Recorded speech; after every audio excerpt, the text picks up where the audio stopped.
Drivers should plan for a weekend full of detours as the Arkansas Department of Transportation finishes up the new westbound Arkansas River Bridge. ARDOT says the project is close to being done, but it requires a weekend full of switching lanes. THV 11's Rebecca Brown spoke to them today and brings us what you need to know.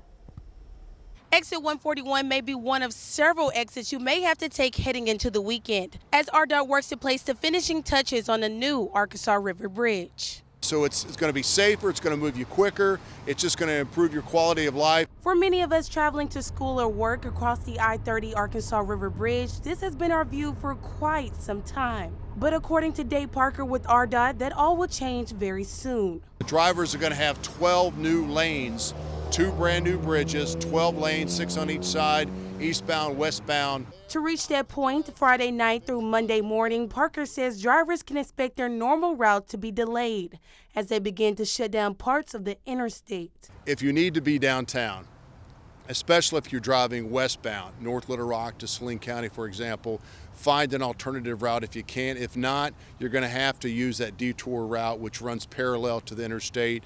It's a small inconvenience, so we can get up there and finish the work on that bridge. Parker suggests for drivers to use the Broadway exit that runs parallel to Interstate 30, avoiding downtown. And then it will bring you back on the new Broadway ramp onto the Interstate 30 for just a short while, and then you'll detour off again to get off at the 4th Street exit. That runs parallel. Parker says the I-30 crossing project is ahead of schedule and one of the biggest projects the department has undertaken. $634 million. That area where 30, 40, 630, all that meets, about 120,000 cars a day, the busiest stretch in the entire state. So we saw that building over the years. We had to do something. In Little Rock, Rebecca Brown, THV 11 News.